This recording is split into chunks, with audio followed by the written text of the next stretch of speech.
Welcome to my podcast, Today's Dream, Tomorrow's Reality. My name is Vicki Poole, for those that you do not know me, and I'm a life coach, a health coach, a hypnotist at the Enlightened Peach. And this podcast is all about embracing our mosaic life. And some of you may ask, what is a mosaic life? Well, it's recognizing that all the pieces of our life, the good, the bad, the indifferent, have all come together to make us who we are. Change any one thing, and we are different people. With that in mind, I invite you to embrace your perceived imperfections. And notice I said perceived imperfections, and celebrate who you are. This podcast is unedited and raw, just like life. I will be your host, and I will have special guests from time to time. As a matter of fact, I have an amazing guest today. And if you have any ahas or questions, please leave a comment or a voice message. So now let's get started. So I'm going to go ahead and read this bio that April sent me. But April and I are friends. We've known each other for quite a while. And she writes, April Berry writes sweet, sassy, steamy stories, and I can attest to that. She is a lifelong resident of Georgia and loves the Braves. April loves her hubby, son, and daughter, along with her fur babies. Well, you didn't even mention the iguana or whatever you have, but you'll have to talk about that. She enjoys baking, sorry, reading anything with romance, binge watching shows, and the occasional margarita at her favorite Mexican restaurant, or a blue moon at the ballpark. You can find all of her books, links, and social medias at linktree / is that no, it's April Berry. Mm-hmm. So I'll be putting some of that out. And I'll get her to tell you a little bit more about all that. But this is my wonderful friend, April Berry, and I'm so excited to have her on here because I did ask her a while back. And she's been a writer for a little bit now. She has quite a few books out and is always writing something. But I just wanted to share, like I said, we've known each other for a long time. And as a matter of fact, I actually did hypnosis sessions with April. And we had gotten to know each other pretty well before that. But during these sessions, there were several things that come to mind now. And one of them is that she wasn't an author then in her mind.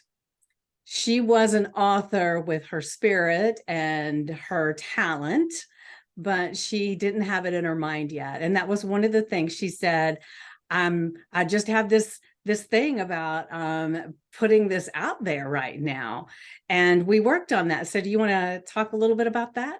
Sure. And yeah, we had done hypnosis for a while, actually. The weekly visits were fantastic. And it was probably the best therapy I've ever had. Huh. And yeah, listen, I tell people all the time, I'm like, if you're having a life problem, you need a hypnotist. So, but I had started writing and I was really enjoying myself. But then, I knew I wanted to publish. And when you're working on stuff like that, it's always one of the things you hear is it's best to start marketing yourself in advance of release, and then you hype up the book, and that's how you get readers, and that's how you get people to look at the books when they actually come out. So it's like you have to, pregame before everything really happens. But my problem is that I was stuck in this mindset that, well, I'm a writer, but I don't feel like I'm an author, like who am I to call myself an author? I don't have anything actually published. And at the time too, I knew that I wanted to go the indie route for various reasons. And if you want, we can circle back on that, but I don't want to take up too much time, going into that. But I was really stuck on this, that I didn't feel like that made me an author. Hmm. So, we talked about that, because it just came up in conversation. We were not even really, we were getting ready to do a session, but we always, chit chat a little bit beforehand because, like you said, we're really good friends. And I had mentioned I was struggling with TikTok because I wasn't sure. Like I didn't even have my name as my TikTok handle. And some people had mentioned to me, you really need to have your name on there so that people know that that's your author name. But I kept going back and forth, like, just do I just put April Berry, or do I put like April Berry writer, or what? And I had some people say put April Berry author, and so that's kind of how we got into that conversation, and that led into, let's talk about that during our session, because that's just a block. That's just this block that you have because you're writing, you're going to put the books out. And I was like, I know. And because I was still like talking myself out of it. So and we ended up doing that session, and my homework after the session was to go change my social media handles to say author, to kind of put it out into the universe, and have it in writing and have it where I could see it too. And of course, during the session, we went through um envisioning what I thought what I wanted it to look like, and try to kind of really see myself in that light. And you really kind of drove home, like, you're doing the work. You are an author, even though you don't feel like one. And so we talked about that, and I went and I did my homework, and I remember texting you like, okay, I just did it. So, and I mean, I had to really hype myself up too. I mean, I was in the car because I was like, I just have to do it. Like, if I don't do it now, I'm gonna I'm just gonna talk myself out of it. So I was like, okay, I'm just gonna go change it. And I did. So I was like, I gotta tell Vicky. So but I mean, and it felt, and I told you, I was like, oh my God, that was crazy. But like, and you said, well, how do you feel now? And I was like, it feels good. I was like, I'm really, like, it was scary, but it feels good. It's like, I kind of ripped the band-aid off. So, and that was one of the, that wasn't the most like crazy moment that I think I've had, but that was one of the pivotal moments that I really started to believe, like, maybe I am. So, I don't know, like, I needed to talk You, myself into you it, I needed a guess. little push. They needed a little Yeah. push. Yeah. So, So, what have been other things that have helped you to see yourself as not only a writer but an author? And I know I was saying writer before, but I guess author is the better word for what you were going through. So, what are some other things? So, like, if somebody is listening to this podcast or watching on YouTube, and they're kind of a little like you were, where they're just a little bit scared of, I've got all these stories in me. How do I get them out? Why do I think why do I think I'm an author? I don't have anything out there yet. And so how can you maybe address that a little bit? I think a lot of it was just, I had people, like, I had you, that kind of helped me through, and not just with sessions, but just, in general. And try, like, you questioned me a lot, even outside of sessions, just when we were having our chats, like, why do you feel like you can't do this? Usually, like, you're the type of person, like, if you want to do something, you just go do it. So, um, but in my mind, it seemed like this, um, like a crazy dream, you know what I mean? Mm-hmm. And my husband was pretty supportive too. And like, that was what started it all. Is I had this aha moment where, because, I didn't start writing until I was in my late 30s. Well, take that back. I'd always been writing. I've been writing since I was a child, but, and I even started some books when I was in like my really early 20s, and I never finished them. And then, I got the whole idea that, this isn't a career in my head. Mm. You need to get a job and take care of your family and take care of business and all of that stuff. So, um, and it was more looked at like kind of a hobby. Right. And so I was like, whatever. And I let life control me and put it to the side. And I didn't really think about it for a really long time. And then there were always moments where you're always like the coulda, woulda, shoulda, and Yeah. but then you're like, well, no, it's probably best that I just let that crazy dream go. And then when COVID hit, I and like if somebody's watching and they love this, if they love the books, I apologize, but I had never heard of Outlander, and we were binge watching a lot of shows, and we had watched Game of Thrones at the urging of everybody on the planet because we had never watched it. And I then still haven't seen it. I mean, it's intense, just so you Yeah. know. Like we That's why watched I haven't. but we didn't have anything else to do for a while. So, and everybody was like, "Oh, you gotta watch it." It was really interesting, and like I had never read those books either. But we ran through that show pretty fast because we were home, and then I went on Facebook or something, and I was like, okay, so we just binged watch Game of Thrones in like 2 weeks, and like we literally did nothing but watch this show because there was a lot of episodes.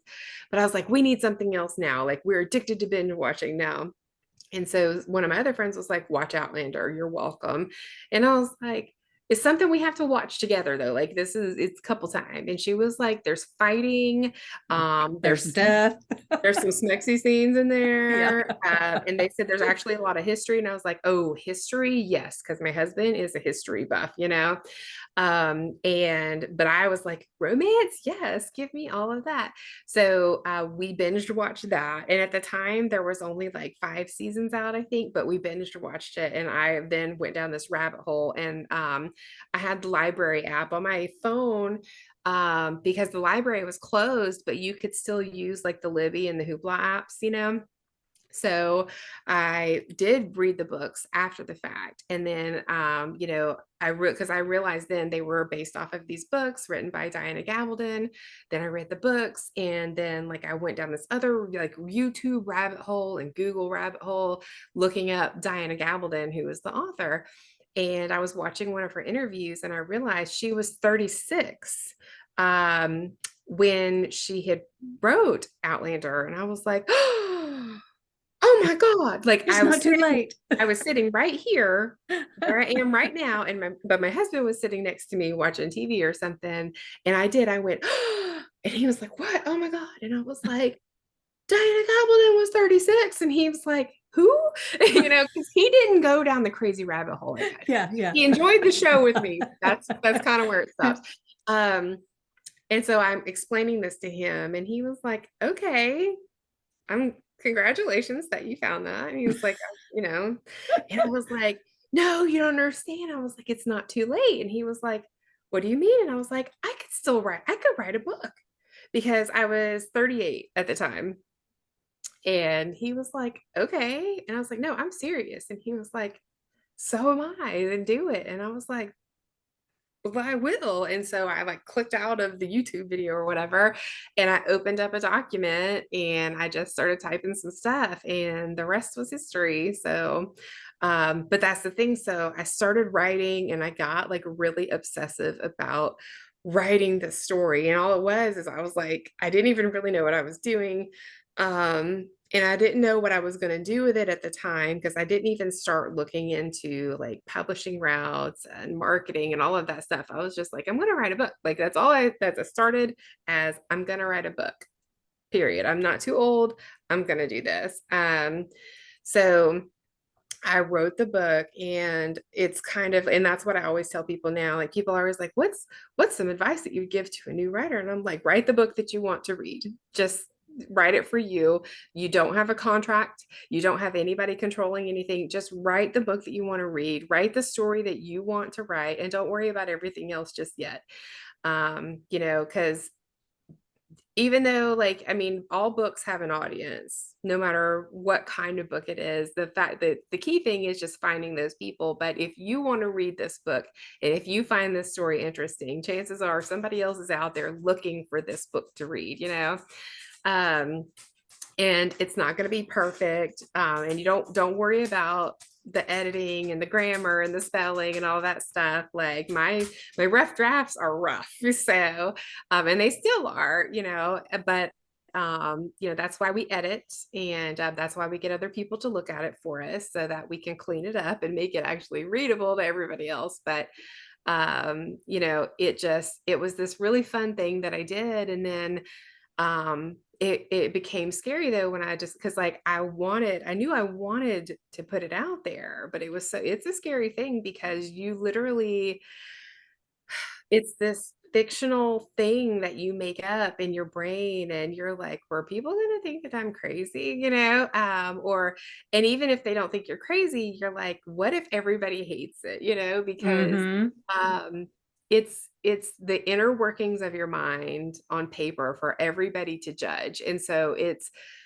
very nerve-wracking sometimes. And even now, like every time I have a new release, I still get really nervous. And I don't read my reviews for that reason. That's Mm-hmm. also a really good piece of advice.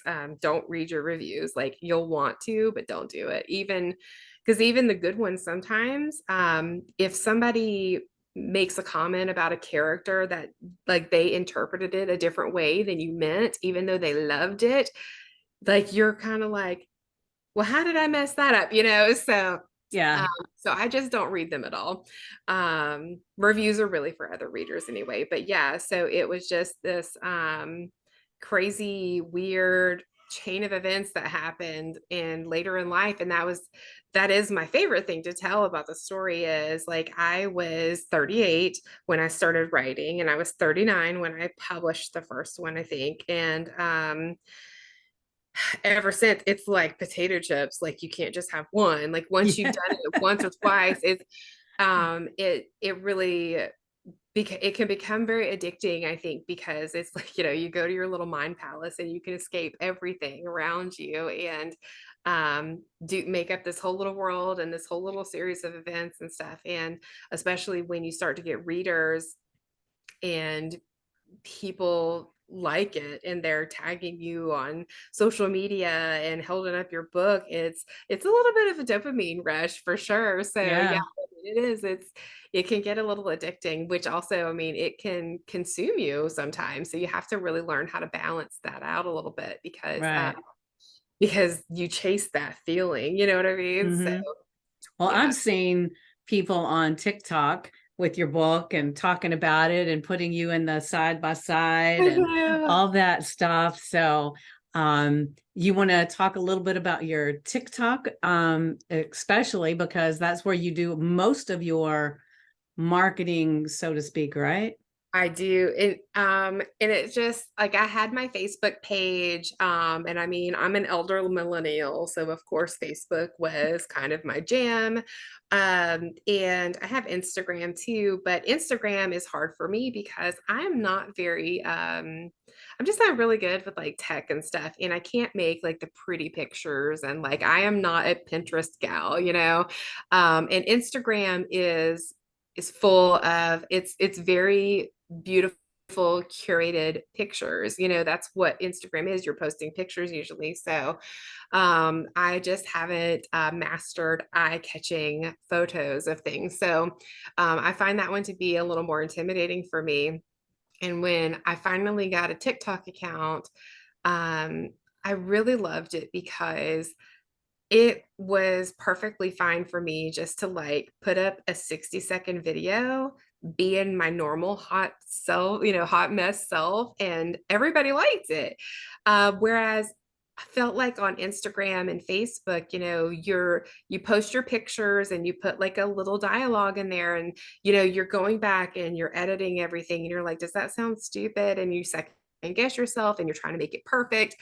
But you get on TikTok and everybody's just like, oh my God, you're a normal person. And, I think it's easy to connect with people and they can really see you and your It's easier to be personality. your authentic self there. It really is. And it's cool because the way you can connect with people. And like you said, like people can duet you and stitch you. And so you can kind of piggyback off of other people's conversations. And um, I don't know, like it just has a totally different vibe to it. And I really do feel like you get a different level of connection and people they really get to know me, because I don't just, hold up my book and try to, sell them, but I get on the air and I talk about what I'm doing for the day. And, I have a lot of videos with my cat Ginger, and it's like this whole funny thing because he's like my stalker ex-boyfriend kind of cat, because he doesn't want me to love on him, but he always has to have eyes on me. He's like, he's sitting right over there right now watching me. We've So got one of those. he's not always he doesn't want to be right on me, but he's always right around the corner lurking, Hmm.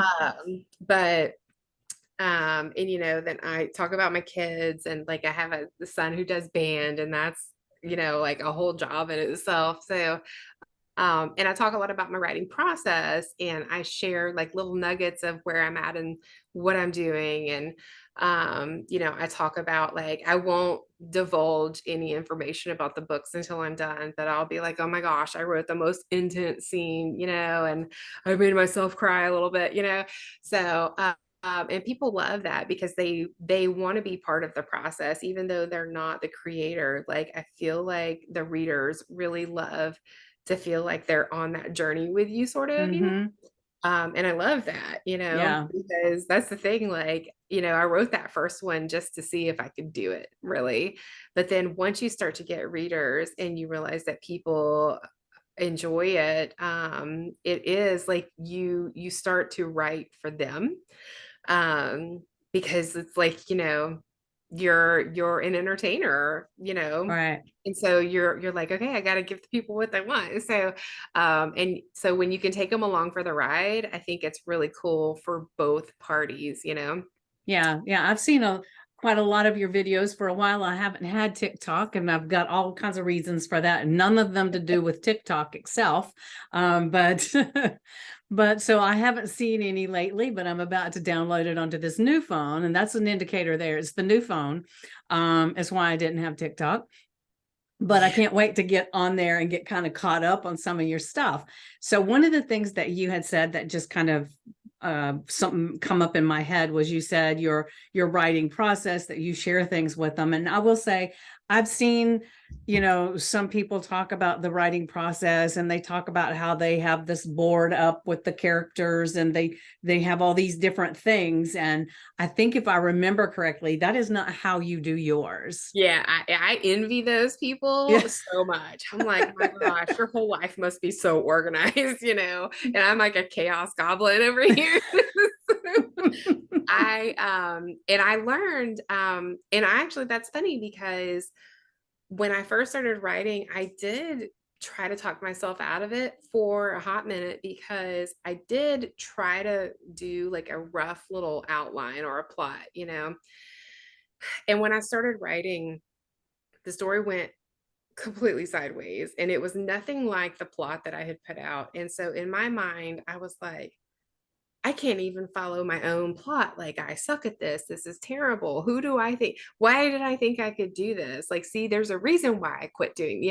So it was Hmm. this moment of doubt where I was like, I can't even follow my own directions. And then I am also very spiteful, even against myself. So I was like, no, I am not going to quit. I've already started. I can do this. And then, so I started doing it again. And then as I got through it, I didn't really talk about it too much on social media, but I started following authors, especially on TikTok. And I learned that there's such things as pantsers and discovery writers. And basically what those are is you got plotters who they have their character sheets or their character boards, and they plot out, the book. And even plotters, some of them plot every little chapter out. Some of them do like beginning, middle, end, but leave it kind of where they can fill in the blanks. So it's kind of all over the place, even for plotters. But you have pantsers, which means you just sit down and start writing. And you might kind of have an idea in your head, and you might make a few like character notes and stuff just so you remember who's got blue eyes and Yeah. who What does wears that the person look crisp like? cologne, you know. Yeah. Yeah. But you generally don't have any kind of outline. And then discovery writer is where I come in, and you have nothing. There's no notes. You just sit down. You don't even know where the story's going. You barely know where like the first couple lines, but you have this weird idea brewing, and it doesn't even really start coming to you until you start putting your fingers on the keyboards. And then all of a sudden, like the magic just kind of starts to happen. So when I realized there were actually like other people out there who did this, they wrote this way, and they're successful authors, you know, and I was like, oh my God, okay, so I'm not terrible. Like that's just not how my brain works. Hmm. And there's nothing wrong with it, you know? So it was really neat. And that's why, and another reason I really love TikTok, because there's so many people on there that, I mean, these same people are on other social media, but it's just the way the content is delivered, it just provides so much more insight into things. And people were very giving on that app as far as talking about stuff like that, and thank gosh for them, because like then I realized, you know, I'm not alone. I'm not doing this wrong. I'm just doing it the best way for me. And like Hmm. I felt like it kind of gave me permission to continue on that way. And so now like I'm a big advocate of, you know, if you can plot, that's awesome. But you know, if you can't, then don't worry about it. Yeah. And like I, every once in a while, you'll see some gatekeeping where people are like, if you don't plot, you're not doing it right, and you should really try. You're not trying hard enough. And I'm like, hey, you know what? Why don't you go look yourself? Like, Yeah. don't be on here telling people how to do it. Yeah. Like, are you But paying don't attention? you find that that happens in just about everything, you Everything. know? Yeah. And one of the things that I wanted to point out is that um you were second guessing yourself because you weren't able to do this or weren't doing this in the way that other people were. And so many people let themselves get shut down from that. And then, especially the more they see other people spouting that this is how you do it, this is how you do it. And so they think that is the only way. And we're all individuals. And so just because, and you might even, somebody that's listening might even do it totally different than you do, or the other two examples you gave. And it's perfectly okay. Find what helps you get your voice out and do that thing to the best of your ability, and it'll become something. It's don't give up because the picture of what you're doing doesn't mirror the picture of what other people are telling you to do. Yeah, that was the biggest thing, is learning how to filter out that kind of advice, you know, Mm-hmm. realizing just because somebody can talk on the internet doesn't necessarily mean they know what they're talking about. Right. And usually the people who speak with their whole chest and act like it's the end all be all, like if they have no flexibility, those are the people you want to run away from. Right. Um, because I think at the end of the day, especially writing is art, and it's a creative process. So not one painter necessarily does things the same way as the other painter, and you never see people going, well, they're doing it wrong because they're not Yeah. doing it my way, you know. That's So I'm right. like, why Well, why some of do them might, you people? never know. Well, yeah, you know, I'm not in those circles, but there could be. I'm sure there's some people, you know, that Yes. there's there's those pompous people and everything probably, but you Yeah. know, so I just don't ever see that. But you know, that's the thing, like this, it's a creative process, Yeah. and so you have to find what works for you, and tune out those people. The key thing is, though, you do want to listen to seasoned folks and, you know, take little nuggets from people. So that's kind of where you have to learn, like, okay, who do I need to filter and who should I really pay attention to? And what I always say is, so now the first thing I do is if I see somebody on the internet saying something, I go see, do they have any books published? And that, like, obviously this is very specific to books, but Mm-hmm. I'll go look to see if they have books published, what the books are about, and how long the book's been out and how many reviews they have, because that'll give you an indication of their sales.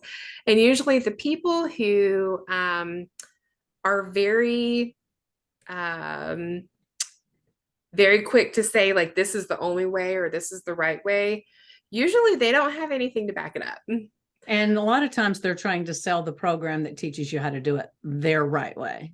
Yeah. Or, I mean, and even like the thing about social media nowadays is everything is very follower driven, and you can monetize social media platforms if you have enough followers. So even if they're just trying to, um, they might just be trying to gain a bunch of followers. They're not even selling a book, but I have seen a few people where they're selling, programs, they're selling books, they're selling, just whatever, because, and I'm like, well, how do you know? Like, what do you have to show for this? And the thing is there's plenty of people on there, especially like, newer authors. They'll come on and they talk about what they're doing and they share what they're doing. And me, like, if somebody asks me, I'll tell you what I do, but I will never get on the internet and start telling you how to do things. I Right. think, and that's the big difference is there's nothing wrong with sharing what you're doing and talking about what works for you. But I think it's really important to learn to listen to the way people are giving their advice, because there are people who are very successful who just started out, but the most successful people realize that not everybody's going to do it the same way, and you have to be flexible, because just like everything else, this kind of the book market changes constantly. So there's not really a one right way for any of it, whether it's your covers, your editing, your marketing, the book itself. There's just so many variables. So that's why I say, like, pretty much listen to everything, take everything with a grain of salt, and pick and choose what works for you or what really strikes a nerve with you. But the people who are very like steadfast and like, this is the way you do it and this is the only right way, those people run away. Just run away. Like, don't engage with them either, because that's exactly what they want. But and like, we actually, my friends and I got together and we started a Discord for writers. It's called the Romance Riot, but we have all kinds of authors in there. You don't have to write romance books. We encourage it. We always try to get everybody to come over to our side. But even we're like, just put a little bit of romance in there. Like, Yeah, you're not yeah. gonna have to write the whole thing. But we made that because we wanted a safe place to share ideas, ask questions, and but we're not on social media, because the one thing I will say about social media is you can't really be marketing books and giving writing advice at the same time, because algorithms will pick one, and usually it's not going to be the one that's going to make you money. So I didn't have a clue about that. so that's the thing. If like I've seen where there'll be authors that talk a lot about writing and the process and giving advice and stuff, and then when it comes time to actually market their book, they are not capturing readers. They're only being shown to other authors, which authors should be readers.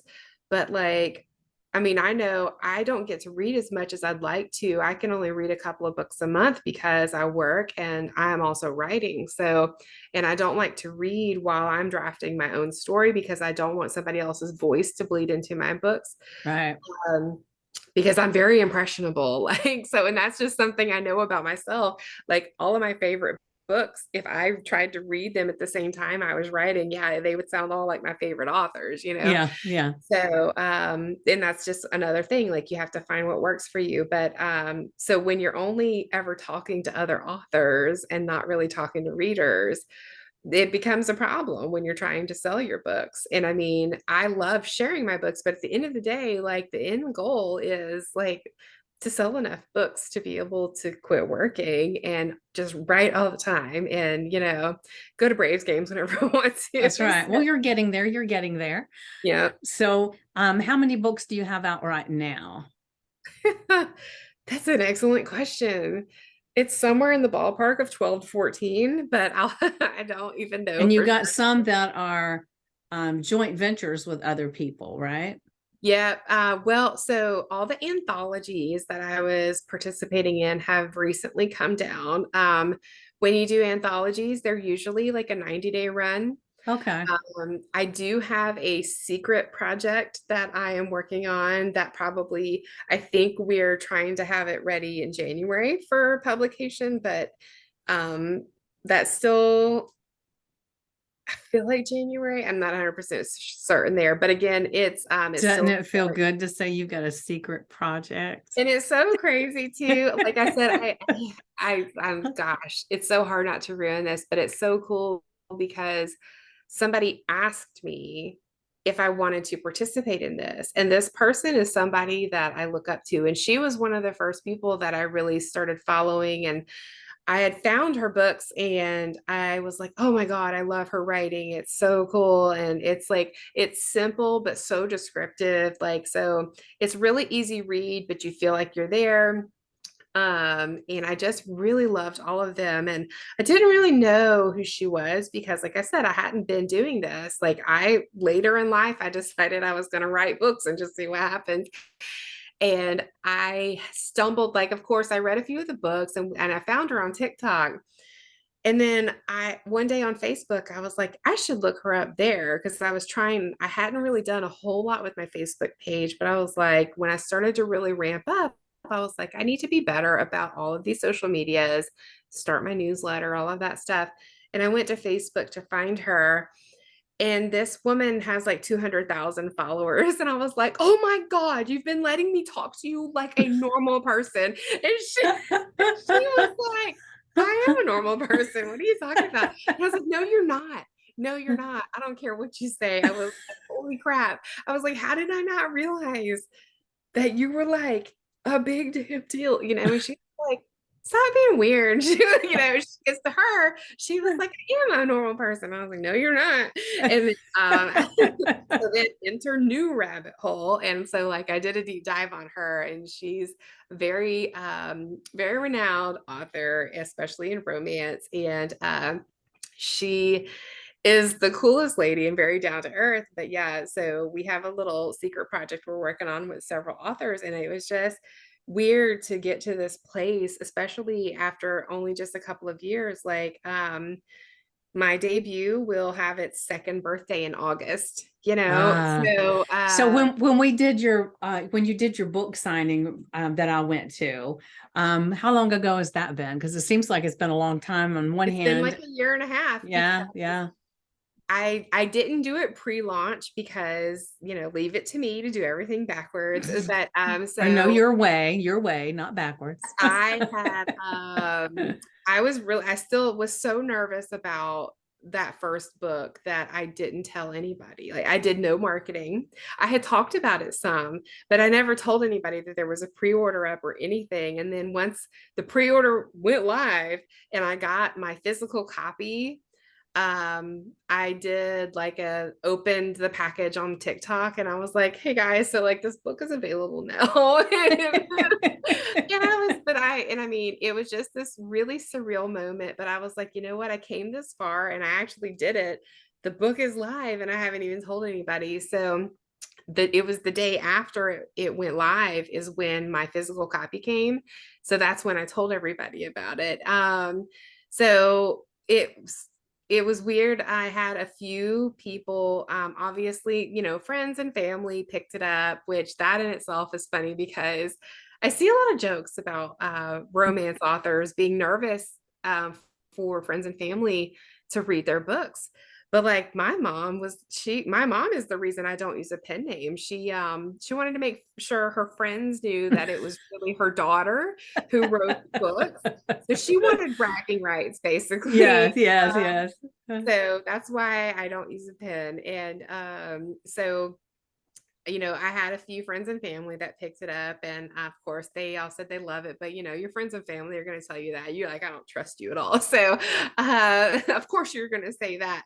And then I got my first random stranger from the internet though, and she found me on TikTok, and she had done a review on Amazon and Goodreads, and then she commented or it was an Instagram post. She made an Instagram post and tagged me, and I was like, what is this? Oh my God.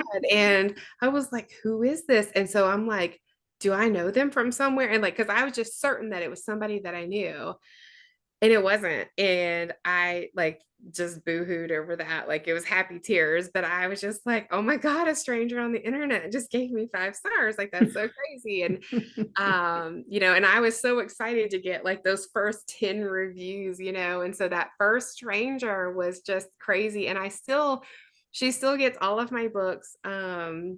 She always gets a signed copy, and I know she's in my personal address book, because when she ordered signed copies, I was like, you are forever going down in history as my first stranger on the internet who read my book and liked it.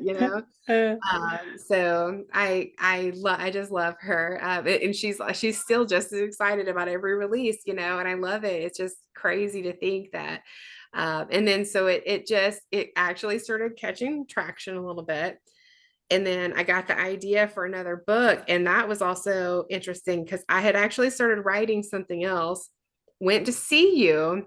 We were about to have another hypnosis session, and you were like, so tell me what's going on. And I was like, I hit a block in this story. I said it was going really well. And then I just, no, it's not happening. I said, and then all of a sudden I have this other weird idea popped in my head, and I have these characters like yelling at me, and I don't know who they are or where they came from. The town is not the same town that I'm trying to write in. Like, I don't know what's happening. And you're the one who said, you were like, well, maybe you should just write this other book then. Like maybe your brain is telling you, like, there's a reason that you're supposed to write this one and put this one to the side. And I was like, well, and again, this goes back to, and I told you this one was going to be book 2 of that series. And I was like, you're supposed to write the series and put them out in order. And that's what you do. And you were like, that's what who does? Like, who cares? And I was like, all right, maybe. so, so we had our session, and you talked to me during the session and kind of said, you need to follow the ideas that are coming to you. Do what feels good, do what feels right. The other stuff will come when the timing is right. And so I went home and I started working on this other book. And that other book turned out to be my most popular book I have written. And I wrote it faster than any other book I've ever written. It was dying to get out, wasn't it? It poured out of me. I wrote it in 3 weeks. Now that's not all the editing and everything, but like it's a decent sized book, and I read it in 3 weeks, and it was just like something, for whatever reason, my brain was like, you have to tell this story. And it's my most popular book now. Even now, everybody loves that one, and everybody's like, that needs to be a movie, so it's such a sweet, cute story too. But yeah, and then I did eventually go back to the second book of the series. It took me a while to finish it, but once I did, it felt right. And I actually ended up writing a couple of books in between before I went back to that one. And I feel like, looking back on it now, I don't do that to myself. Now it's like, if I get a different idea, and we'll talk, because that's actually a good point, because we were going to talk about the autumn car anyway, but I've given myself permission to follow the voices, like go where the inspiration takes me. And so I have different projects open all the time now. Like I might be working on 2 or 3 different books at a time, because I listen to the characters and the story that's happening, because those are the best stories that I write. There is such a thing called writing to market, and I envy those authors as well. And I think the more you write, the more comfortable you get, writing things that are popular without having to really think about it or try to write to market. It's just kind of a natural process the more you do it. But I can't do that. I can't sit down and say, these are the tropes that are hot right now, and these are what's selling, and this is what I'm going to write. There's a ton of writers and authors that they look at what's good what's selling, and they can sit down and write books that will sell, and that's what's writing to market. If I try to force that, it never turns out good. The stories are not good, you know? So it just, I think it takes a very practiced hand and a very patient person to be able to create these excellent books that are written on purpose. You know what I mean? Mm-hmm. Um, Mine are all over the place because I don't write, like, I write the books that I want to read still. I write the stories that are screaming at me, the characters that are talking to me. And those are definitely the ones that, like, you can tell because there's been a couple of times that I was trying to push through, and I have readers that help me while I'm working on my books, and they can tell, like, you're not in this, like, you don't, like, your heart is not in this. They're not talking to you. You need to put this one off to the side. So I've given myself permission to just, write whatever is inspiring me, and it is what it is. And, not everybody in the industry will recommend that. And certainly, like, that can hinder success for people sometimes, just because, it is a business. So you do have to kind of learn how to balance, like, I want to write what I want to write, but I also have to, get the readers interested, because Mm-hmm. right now everybody's kind of chasing that thing over there. So it is a bit of a balance, but I think as long as you have your expectations set correctly, but still let yourself think, I still can be successful with this. I just have to figure out how I'm going to do it. Um, then you can still do it. You just, like I said, you have to be able to shift gears a little bit and um, just figure out how you're going to do the marketing piece if you want to write that way. If you can write to market, bless you, just bless you, and congratulations. Like, same thing with the plotters. Like, I wish, because I'm like, man, I could probably write so much faster if I could plot, but I just can't. So and I'm not going to force it, because, like I said, I couldn't stick to it, and all it does is make me feel bad about the process. So Yes, make you feel like a failure in some ways because yeah. you've got this guideline set out there and you haven't met it. So it's like, well, obviously this is not what I need to be doing. Yeah, I Yeah, get that. so I had to learn how to just give myself permission to do these things. And obviously, like I said before, like, I really do want to make enough money where I could just write.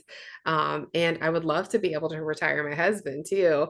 But Well, that's coming. That's coming. but I also, like, because of the way I write and the way I publish, like, I have to understand that I'm gonna have to be a little more aggressive in my marketing and try a lot of different things in order to make that happen, so, and not expect to be a bestseller tomorrow. So Right, right. um So would most people just look you up by April, is it April D Berry or April Berry? I think you can just look up April Berry on Okay. Amazon. Okay. Yeah. So definitely check out her books. And if they wanted to get a signed copy, did they order that in So there? in my link tree, which you said you'll be putting on there, Mm-hmm. in my link tree, there's always a form in there for signed copies. I do have a website as well. That's aprildberry.com. So you can find all my books on there as well. And I'm working to get my signed copies integrated onto there to make it a little easier, but I do offer signed copies.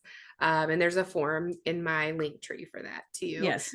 And you can just message me on social media if, like, you're like, I don't know what you're talking about.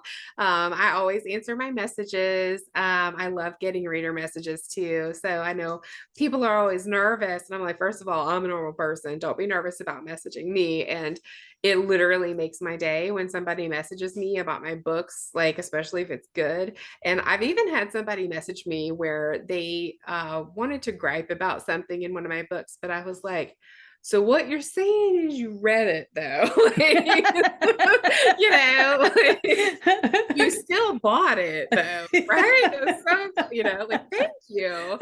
So, because, like, every book's not for everybody, just like Yeah. everybody's not for everybody. So, Yeah. uh, And technically I'm not a romance person as far as reading romance novels. And I used to try years and years ago when I had a friend that's all she read. And I would read them and I'd think, oh, I hate this. But I can say when, I was trying to support you as a friend when I bought that first book, but the other books that I've bought since then were because I just really like the way you write. I like the story.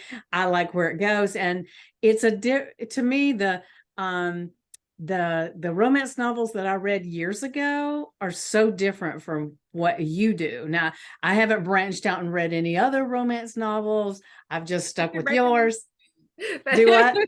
I said I can recommend some great ones. There's honestly such a big variety, and like it just kind of depends on what you enjoy. Because there's something for everybody out there, even within the romance genre. There's still so many differences. Um, but yeah. Yeah. And so we had mentioned just earlier when you and I were talking before we got on here that we were going to mention your series, the Anna. Oh, the Anam Cara. Oh, and yeah, Yeah. I just Yeah. mentioned that, and I was like, "Ooh, we're going to talk about it in a minute." So, because I was talking about, following the inspiration and following the voices, but so I actually the first book that I wrote was the Anam Cara, but it wasn't the first book that I published. That Right. one is so close to my heart, and I worked on that one longer than the rest of them, obviously, and I I don't know, like I was really struggling with publishing that one because I was like, I love this story, but This nobody is else. my baby. Yeah, and I was like, what if somebody says something bad about it, and I worked on it a lot, and I kept trying to edit and edit more, and that's when I was like, okay, I've come this far. I started saying that I was writing a book. I can't just quit now. I was like, I'm gonna switch gears and I'm gonna put this one to the side, and that's when I wrote Served. Because I was reading a ton of contemporary romance at the time. So I was like, these are really fun, easy reads. Like I love reading contemporary romance too. So I was like, let me just try my hand at this and see what happens. And I actually enjoyed the story. So I was like, I think I'm going to go with this one. The editing went a little bit easier for me. And at the end of the day, like I was not as emotionally attached to it then as I was the Anam Cara. So I published it first and people were receptive to it and it ended up doing really well. And I still love it. And like I have my little served cup and it was my debut. And that one is like my second best selling book. Everybody loves it. They follow the series through. They love the characters. People always enjoy when I have a new one coming out. So I do um, too. so I really I have found this new love for that particular book. I still think the Autumn Car is probably my favorite just because seriously it was like the first one. It really just like this weird And story and it's poured out in of my a heart. like the setting of that one, it feels so different from the setting of these others that you Which have. is so So funny though, because they're both kind of small towns. mhm. And they both are kind of set in like a square of a small town, but the vibes are totally different. Yeah. Yeah, yeah, Um, definitely. and so I love that story so much. But the thing is so it doesn't end on a cliffhanger. It's called a lead-in. So I don't want anybody to not check it out because of that. But and this is like this huge debate because I have a lot of people, the handful of people that actually have read that book really love it. Like, and I have people constantly asking me when the second book's coming out. And I think part of me, like I have this weird block because I love that story so much that I'm scared to make it end, first of all. Um, and I do this when I'm writing my standalone books, even when I get to like the last 2/3 of the book, I slow down and sometimes I get writer's block and I'll start another book because I don't want it to end. Like I know if Mhm. I finish it, then it's over and I have to say goodbye to these people. And it really makes me sad. Well, as a reader, I do the same thing with books that I'm reading. And if I'm really into it and everything, it's like I feel compelled to read fast so I know what happens, but then I want to slow down so I can make it last And then you're longer. like, oh my God, I've only got like this many pages left. I gotta, Yes, yes. So I have done that too. I've had times in my life that I've looked for authors that had like 20 books that were all the like a series, you know. I think I want to do that one because I know it'll keep going. But I think that's kind of my block with that one because it's like so close to my heart. I love it so much. And I'm like, I don't want it to be over. And it's only going to be 2 books, so it'll be a duet. And on top of that, I'm like, can I do it justice? Because I love the first one so much. And it's like, can I do it? Can I do that again? You know? And that's something that a lot of authors I've learned deal with is not necessarily um just a lot of people it's that second book, like even they get because you get all fired up about your first book and your debut and everything, and then all of a sudden though you're like, people like this, oh my god, though what if I can't do it again is good. So it's what do they call it, like the sophomore, it's some kind of sophomore blues or something like that, because you're concerned that you can't match that same excitement for another one, Mm. you know. Well, the thing that um, popped in my head was one hit wonder. You know how you hear exactly, that all the time? exactly. And these are things that we Yeah. really go through. And I mean, I understand it because, like I said, every time I put one out, I'm like, same thing, especially with my series. You're like, oh my gosh, okay, so they really loved book 1. What if they don't like book 2? And then you're like, oh my God, they love book 2. Like, what if they hate book 3? So it's like this never ending thing. So, but, and I think that's why I keep having a block. And I actually started writing book 2 of the Anam Cara. And again, I got this weird block and I started writing something else because the characters were really yelling at me. And I had like a few scenes even that popped in my head when I was listening to some music one day. So I was like, okay, so this is the book that I need to work on right now. And I'm just going to put this one to the side.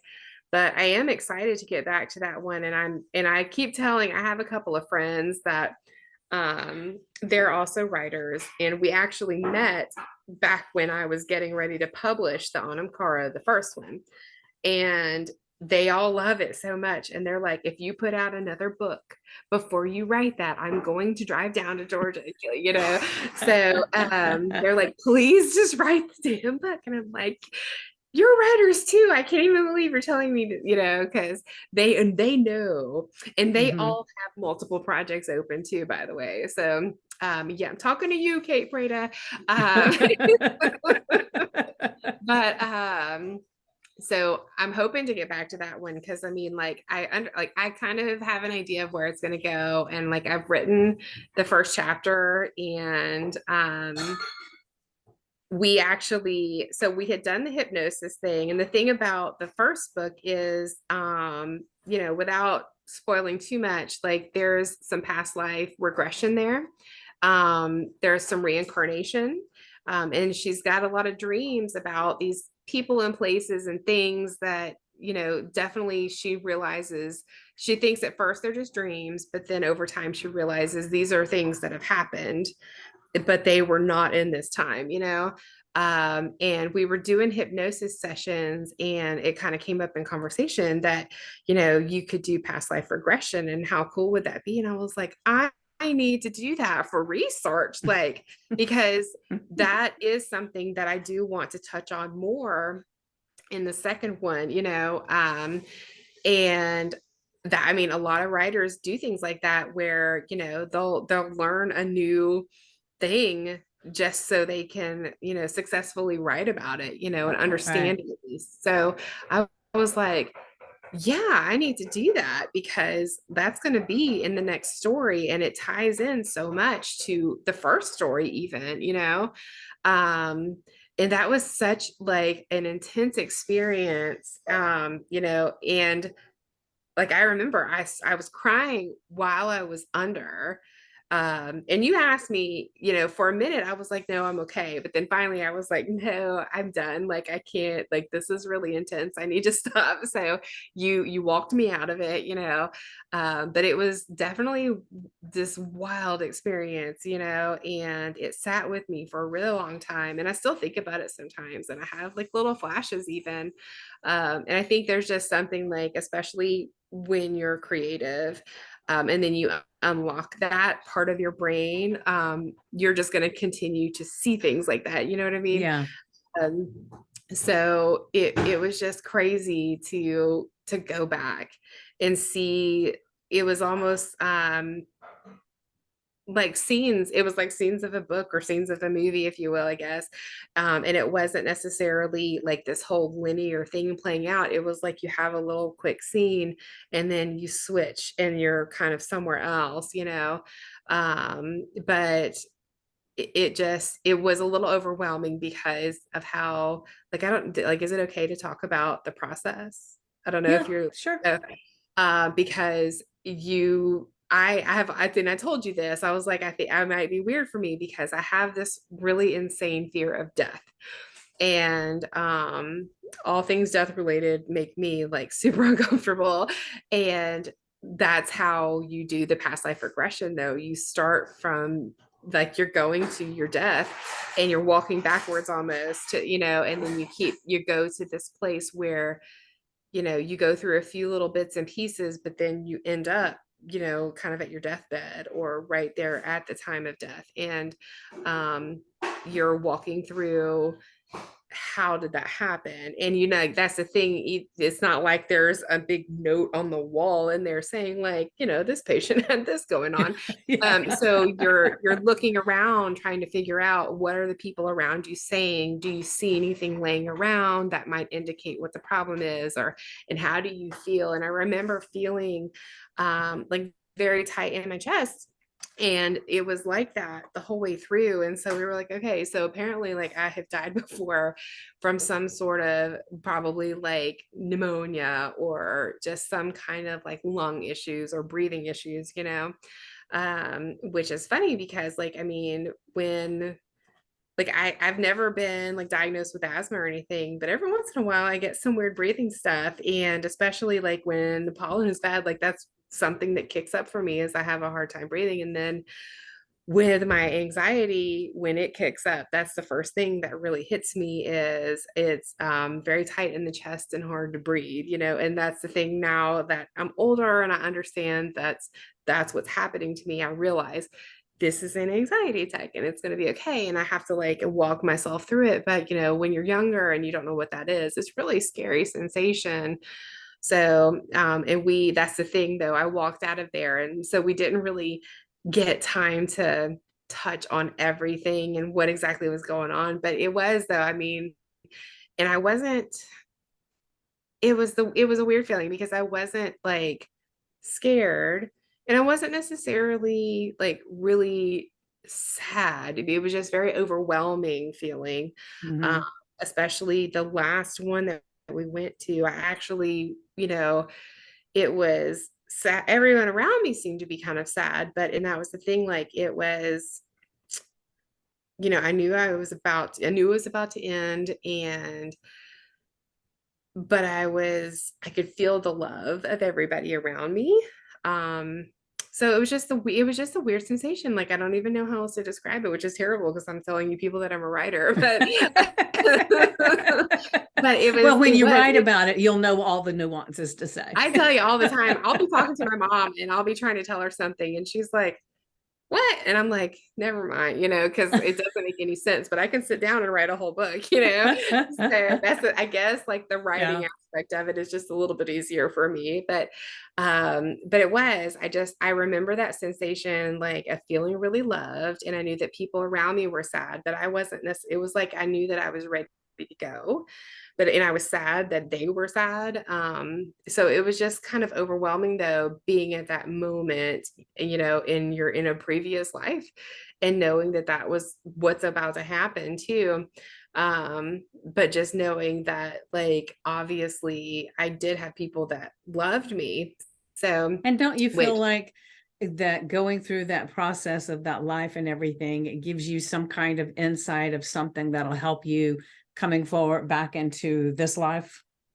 I mean, that's the thing. I have flashes of it all the time, and I try to kind of revisit it occasionally, like when I'm questioning things, especially. So, because we actually had gone, I know we did two times for sure. I'm trying to remember if we did three, but I know two. I remember two clear as day.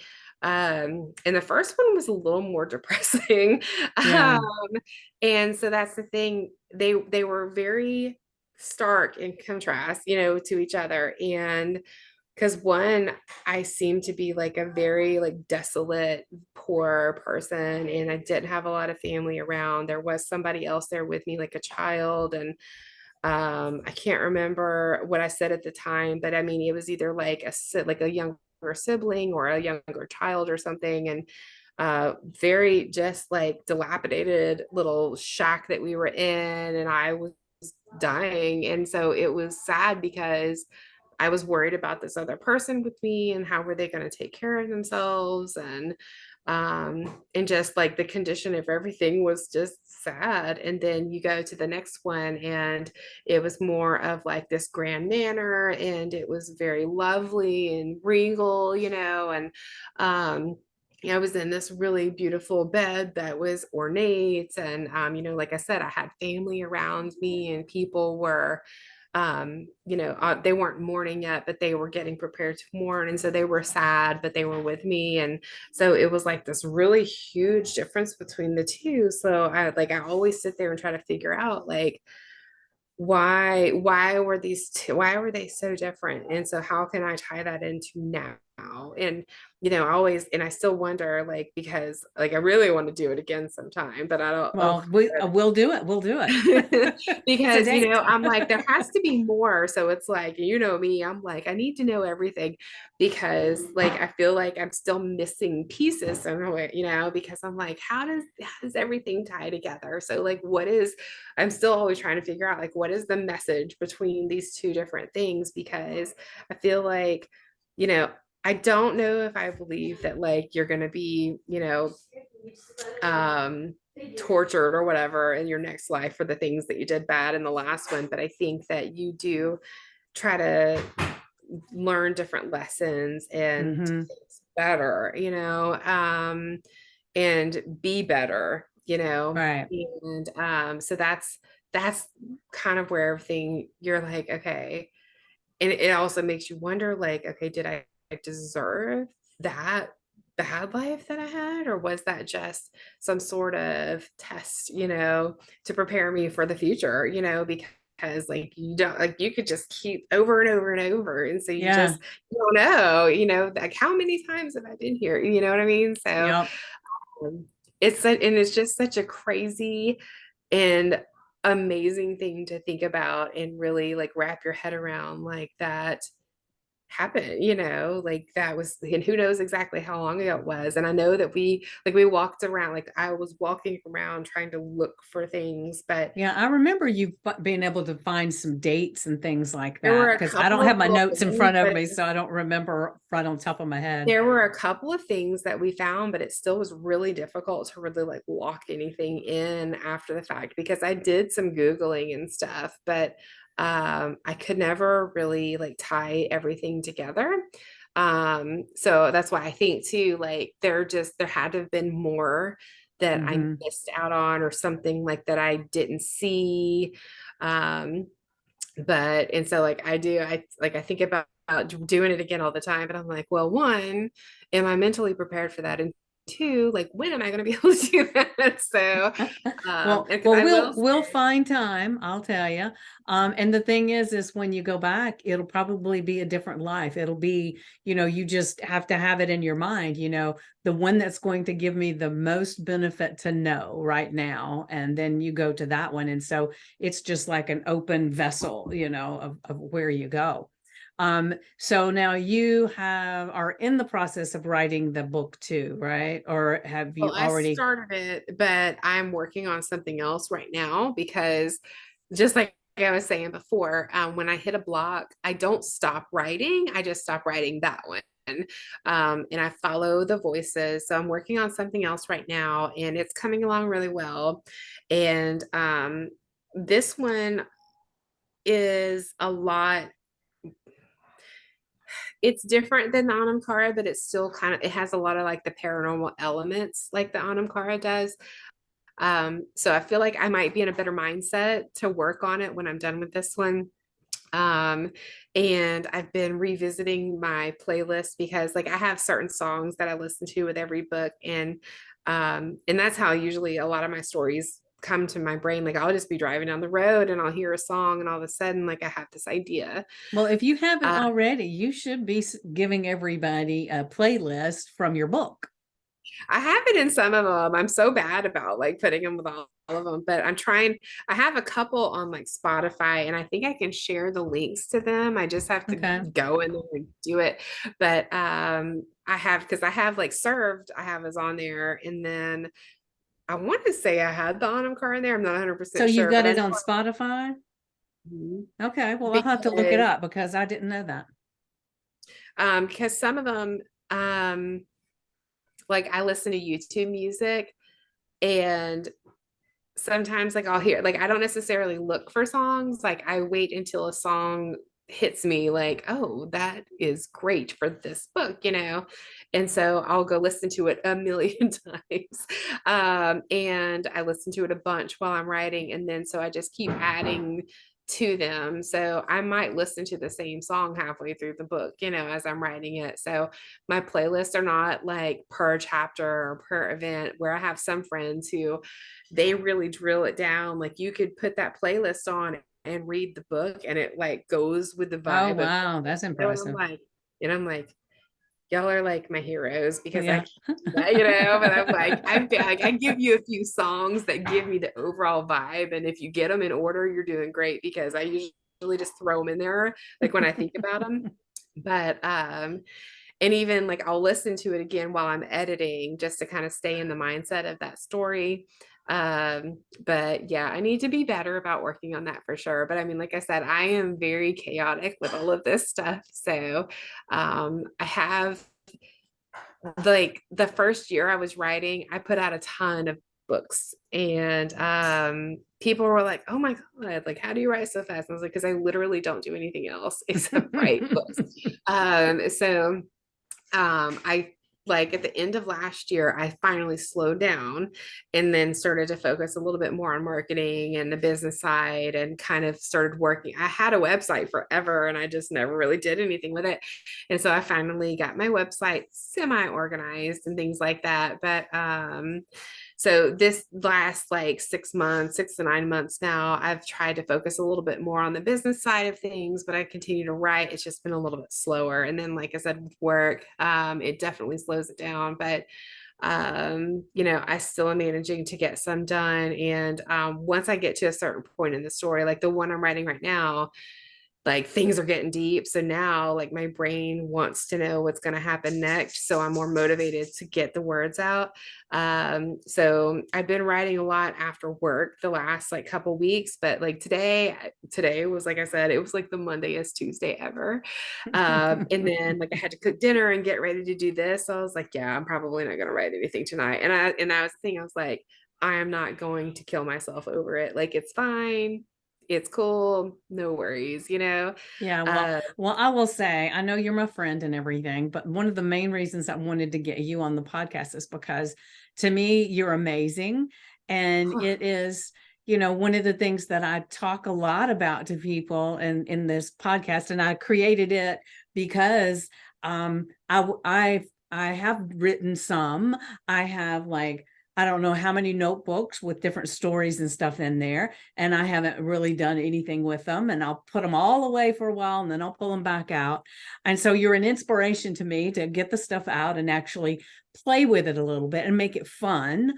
But the biggest thing is that to me, the journey that you have taken in this process has just been mind-boggling to me, because when we were first talking about things and you were excited about doing this, but you were petrified about doing this, and very all timid, the yeah. things that have transpired to now there's this author that has got all these books out and you've got followers, and so it's just amazing to me. But one of the things I want to ask, just thinking about your life and even before you were writing or anything, so is there one thing that you would want to give to our audience that might be some kind of inspirational thing that if they're in the same place that you were, back then, with their business or with their writing or their art or music or whatever it may be, that they're just kind of almost like